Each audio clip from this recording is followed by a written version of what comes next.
What is going on, guys? It is currently day 2 of my little camping trip right now.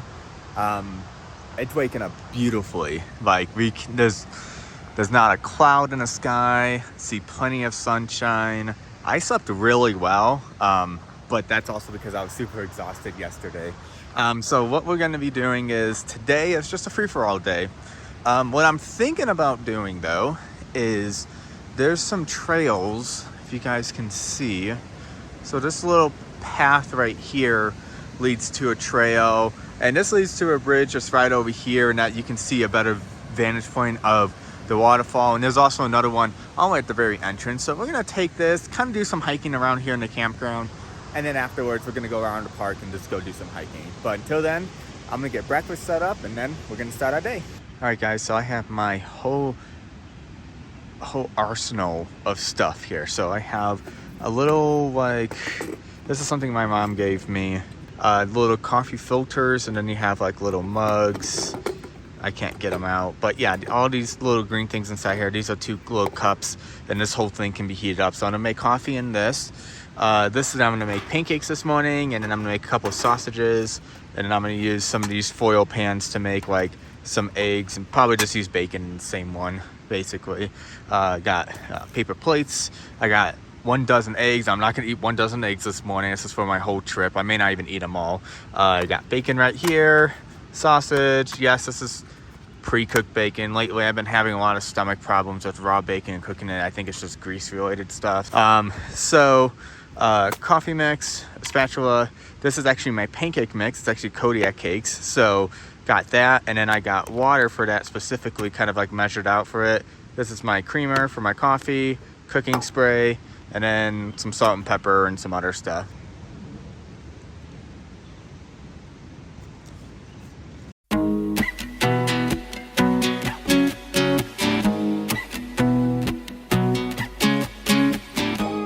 Well, you guys can see what just happened there. I sprayed too much of that cooking spray. Burnt the hole straight in the middle. Gotta go use another one now. It's all the same, you won't take the blame, even when you are blue. Alright, guys, so here is my finished product. Got eggs. I made 3 eggs, some bacon, some sausage. My coffee is still, well, I should say my water's still boiling. So you can kind of see, still trying to get to that boiling point.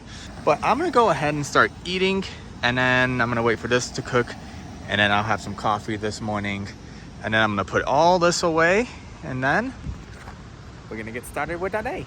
All right, guys, well, I am all set. I got my jacket on, which I can take off at any time. I got my day pack just right behind me, if you guys could see that. And we're gonna start hiking. So we're gonna start off just around here. So we got that beautiful, majestic waterfall right over here. But we're gonna kind of take along this path and just kind of follow it and just see where it goes.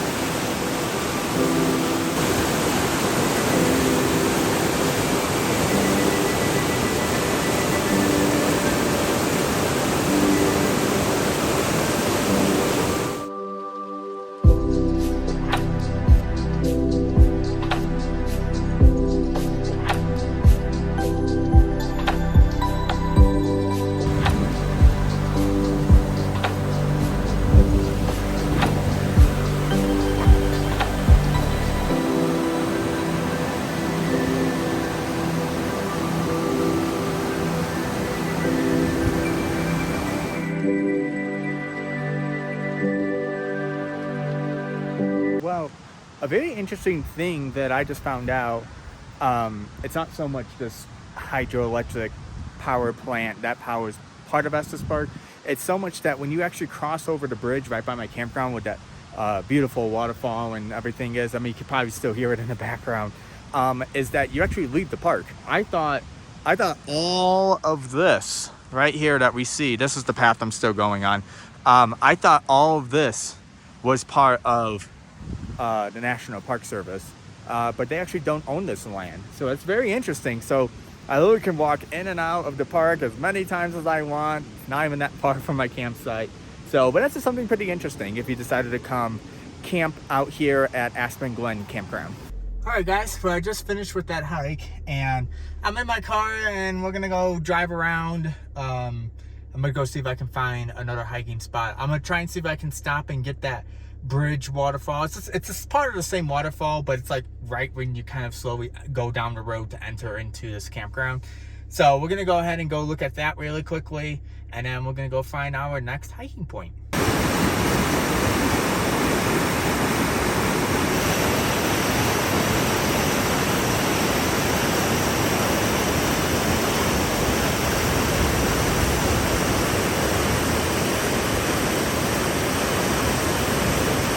Well, I went to the visitor center to find some more hiking trails, and I actually found one. It's called Deer Mountain Trailhead.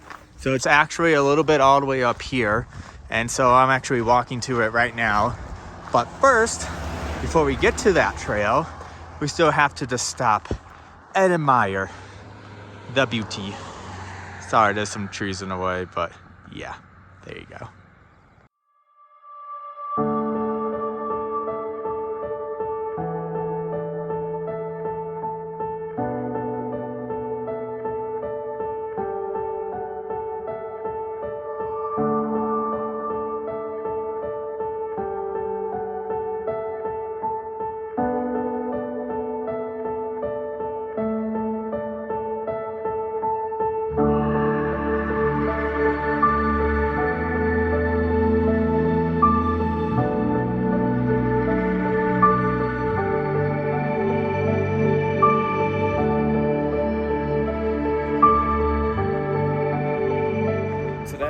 Very interesting. I actually did not know. No, I knew I saw some people at the campground yesterday kind of hike behind my campsite.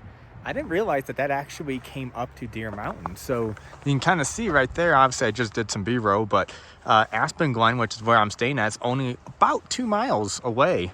So just doing that and doing Deer Mountain, which is heading up this way, is 3 miles. So you add them both together, it's technically about, I would say, almost a 10-mile trip. Because one way is about 5 miles and going back is another about 5 miles. So, but I just think that's really, really cool. I actually did not know that. So, oops. Oh, well.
We are almost there.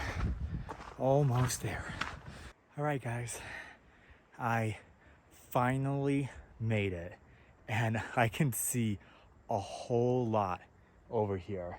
I can see the park entrance, and I can see Estes Park, and I think it's called Estes Lake. There's another one. I'm just trying to recover from my breath a little bit. But speaking of breath, this view is gonna take your breath away.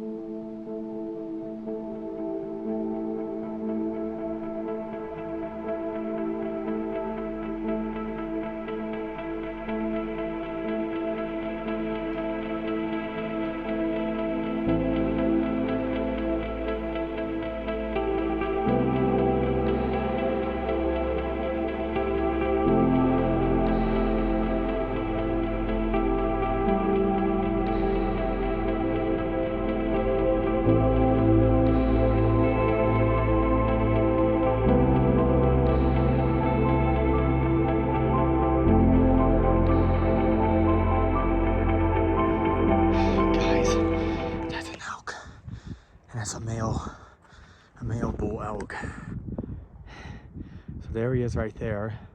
And here's my path. That's how close I'm gonna be. Oh my God. Oh, that scared the shit out of me. Remember, in these situations, do not approach an elk whatsoever. Just leave it alone and give it distance. So I'm just gonna stand right over here. Oh, see, it sees me. So, oh man.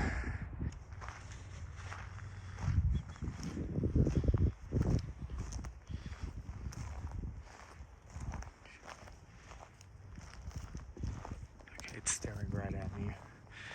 So, what I'm gonna do is I know I'm not supposed to walk off path, but I just want to give it space because it keeps looking at me. Oh my God. That's so beautiful.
So in case you guys want to know how close he was, since he was right there, this is my path.